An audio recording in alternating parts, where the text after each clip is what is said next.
آج فردوس محل میں خوشی کی لہر دوڑی ہوئی تھی اور سبھی لوگ بہت خوش تھے۔ خوش کیسے نہ ہوتے، آخر مدت بعد ان کے گھر میں بچے کی کلکاری گونجی تھی۔ بچے کے 4 مہینے ہونے کی خوشی میں آج گھر میں دعوت تھی۔ کافی لوگ آئے ہوئے تھے، قریبی دوست، رشتہ دار، پڑوسی، سبھی دعوت میں سب کا بہت اچھے سے اچھا خیال رکھا گیا۔ سب بچے کی تعریف کر رہے تھے۔ کوئی کہتا بچہ بہت خوبصورت ہے تو کوئی کہتا صبر کا پھل بہت میٹھا ہے۔ انہیں مہمانوں میں سے ایک مہمان تھی زاہدہ۔ زاہدہ کی آنکھیں مانو اس بچے پہ جم سی گئی۔ انہوں نے اپنی نظریں جمائے ہوئے ان کی دادی سے پوچھا، کیا نام ہے اس بچے کا؟ زاہدہ کی نظریں اب بھی بچے پہ تھی۔ محمد ارحم، زبیدہ بیگم نے انہیں جواب دیا اور ساتھ ہی ارحم کو جھولے سے اٹھا لیا۔ زاہدہ کا اس طرح بچے کو دیکھنا انہیں پسند نہیں آ رہا تھا، لیکن وہ خاموش اس لیے تھی کیونکہ وہ ان کی مہمان تھی۔ سامنے سے بچے کی نانی قدسیہ بیگم کو آتا دے انہوں نے ارحم کو انہیں دے دیا، یہ کہتے ہوئے کہ اسے بہو بیگم کو دے دیں، انہیں بھوک لگی ہے شاید۔ زبیدہ بیگم اپنی سمدھن کے غصے سے اچھی طرح واقف تھی۔ انہوں نے ان کا غصہ بھاپ لیا تھا ان کے آنے کے انداز سے، اور اسی لیے آتے ہی بچے کو انہیں دے دیا تاکہ وہ انہیں لے کے چلی جائیں۔ لیکن وہ جاتے ہوئے بھی بہت غصے بھری نظر سے زاہدہ کو دیکھتی ہیں۔ دعوتیں ختم ہو گئی۔ رات کو تقریباً 3 بجے ہوں گے۔ ارحم بہت زور زور سے رونے لگے۔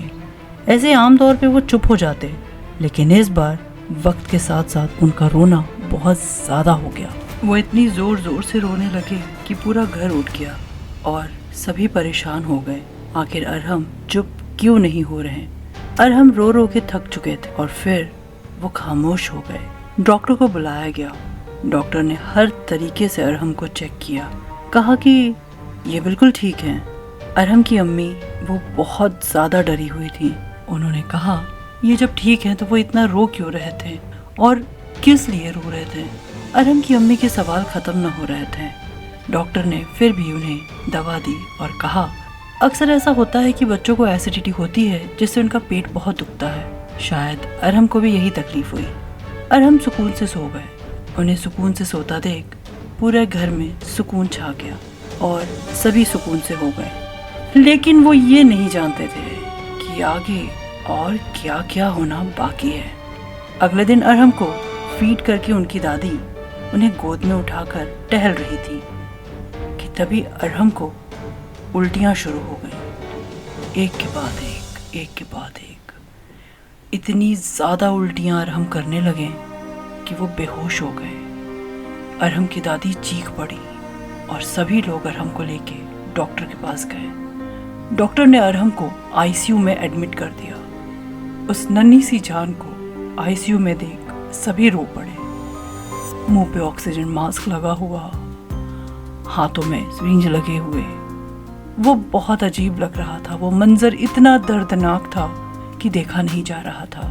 زاہدہ اپنی بہو کے ساتھ زبیدہ بیگم سے ملنے آتی ہیں۔ وہ انہیں تسلیاں اور ہمدردی جتا کے جانے ہی والی ہوتی ہیں کہ زبیدہ بیگم کی نظر ان کی بہو پہ پڑتی۔ وہ کہتی ہیں، زبیدہ بیگم کو زاہدہ کی بہو نے جب سلام کیا، زبیدہ بیگم نے کہا، زاہدہ کیا بہو امید سے ہے؟ انہوں نے کہا، ہاں بہت کوشش بعد آخر یہ 4 ماہ امید سے ہیں۔ انہوں نے زاہدہ کی بہو کو دعائیں دی اور کہا کہ ایسے وقت میں ہمیں یہ بات پتہ چلی ہے کہ زاہدہ نے کہا کہ کوئی بات نہیں ہے، جب ارحم ٹھیک ہو جائیں گے تب جشن رکھا جائے گا۔ اور زبیدہ بیگم سے اجازت لیتے ہوئے وہ زاہدہ اپنی بہو کو لے کے وہاں سے چلی جاتی ہیں۔ ارحم کے والد صاحب نے ڈاکٹر سے پوچھا کہ ہم منع کو گھر کب لے جا سکتے ہیں؟ ڈاکٹر کچھ کہتے اس سے پہلے ارحم کی رونے کی آواز پورے ہاسپٹل میں گونجنے لگی۔ ڈاکٹر کے بھی سمجھ میں نہیں آ رہا تھا کہ اچانک سے ہوا کیا۔ 4 مہینے کی ننھی سی جان پہاڑ جیسا درد سہ رہی تھی، سسکتے ہوئے، درد میں تڑپتے ہوئے۔ قدسیہ بیگم بھی اب ہاسپٹل پہنچ چکی ہوتی ہیں اور پھر ساری بات انہیں پتہ چلتی ہے۔ وہ ارحم کے پاس جاتی ہیں۔ پھول سا دکھنے والا ان کا نوازا پوری طرح مرجھا سا گیا تھا۔ انہوں نے ڈاکٹر سے اچھی طرح سب پوچھا اور ڈاکٹر نے انہیں بھی یہی کہا کہ سمجھ نہیں آ رہا کہ آخر اتنی سی جان کو ہوا کیا ہے۔ انہوں نے بنا دیر کیے ایک نمبر لگایا اور انہیں ہاسپٹل بلایا۔ تھوڑی دیر میں بہت ہی نورانی چہرے والے وہ عالم صاحب ہاسپٹل میں داخل ہوئے۔ قدسیہ بیگم نے उन्हें सलाम किया। सारे लोगों ने उन्हें सलाम किया और फिर सारी बात बताया। वो बच्चे के पास गए और उसके फूल से माथे पर हाथ रखा। वहाँ पर अरहम के वालिद साहब भी थे। उन्होंने आलिम साहब से कहा, आलिम साहब, क्या हम अरहम को घर ले चले? आलिम साहब ने अपनी नज़रें उन पर जमाते हुए कही कि अगर तुम अरहम को जिंदा देखना चाहते हो तो फिलहाल अरहम हॉस्पिटल में ही रहेंगे। इन्हें घर ले जाने की गलती ना की जाए, क्योंकि एक छोटी सी गलती और अरहम इस दुनिया से रुखसत हो जाएंगे। अरहम की अम्मी के अलावा सब लोग घर पर चले और फिर सब लोग घर पर आ गए सिवाय अरहम की अम्मी के। सब फिरदौस मंजिल में हॉल में जमा हो चुके थे। आलिम साहब खड़े थे और बेहद खामोश थे। उसके बाद उन्होंने कहा, अरहम का बचना नामुमकिन तो नहीं, लेकिन आसान भी नहीं। जुबैदा बेगम और सभी सिसक पड़े। उन्होंने कहा, अरहम की नाभ जो माँ से काट कर अलग की जाती है और जो बच्चे में फिर रह जाती है, जो खुद ब खुद गिरती है, वो नाभ कहाँ है? क्या उसे अच्छे से हिफाजत से दफना दिया था या किसी तालाब में, समंदर में, कुएं में? क्या उसे पानी में डाल दिया गया था? इस सवाल का जवाब किसी के पास न था। आलिम साहब ने कहा कि कोई तुम्हारे घर का था जो कि तुम्हारा अपना नहीं। वो नाभ ऐसे किसी को दे चुका या दे चुकी है जिसे बच्चा नहीं हो रहा था, और उसने उस नाभ को उस लड़की की ऐसी जगह बांध दी है जो पता ना चले कहीं भी, जैसे गले में काले कपड़े में करके, बाजू पे या उसकी कमर पे। जैसे जैसे उसके पेट में बच्चा बढ़ता जाएगा, अरहम जिंदगी से दूर होता जाएगा। जिस दिन वो पूरी तरह बन जाएगा, अरहम दुनिया से रुखसत हो जाएंगे। पूरी तरह का मतलब 9 महीने नहीं, कुछ ही दिन है। सब सोच में पड़ जाते हैं कि ऐसा कौन है जो घर का हो के भी घर का नहीं। जुबैदा बेगम ने कहा, आलिम साहब, ऐसा कौन होगा? आलिम साहब ने कहा, अपनी मुलाजमा को बुलाओ, उससे कहो वो पानी का एक गिलास लेके आए। जुबैदा बेगम ने कहा, मुलाजमा की माँ की मौत हो गई, इसलिए वो काम छोड़कर चली गई। आलिम साहब को खौफ भरी नज़र से देखने लगी। हाँ, सही समझा है तुमने। तुम्हारी मुलाजमा उसने किसी को दिया है कुछ पैसों की लालच में, लेकिन गलत काम का तो गलत ही अंजाम होता है। शिर्क बख्शा नहीं जाता, इसलिए उसकी माँ की मौत हो गई। जल्द से जल्द अब पता करना होगा कि वो कौन है। अब पता कैसे लगाएं कि किसे दिया है, कौन है? अरहम के वालिद साहब ने आलिम साहब से बेहद बेबसी से पूछा, क्योंकि अरहम के पास वक्त बहुत कम था। वो मासूम 4 महीने की उम्र में अपने बड़ों की लापरवाही की सज़ा भुगत रहा था।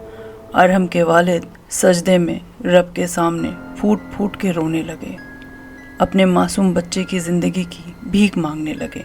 तभी आलिम साहब ने कहा, तमाम रिश्तेदार दोस्तों को यहाँ बुलाओ, पड़ोसियों को बुलाओ। कुद्सिया बेगम ने पूछा, लेकिन कैसे, क्या कहेंगे, क्यों बुला रहे हैं? इसका जवाब भी आलिम साहब ने दिया। उन्होंने कहा कि ये कहिए कि बच्चे की सलामती के लिए कुरान खानी रखी है। इस जुम्मे की नमाज के बाद सबको आना है। जुबैदा बेगम ने पूछा, आलिम साहब, इससे कैसे पता चलेगा कि कौन है?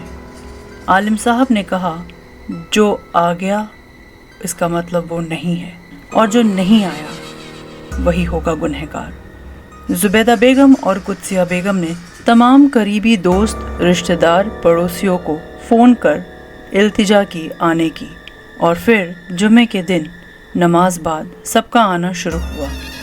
सब आए सिवाय जाहिदा और उसकी बहू के।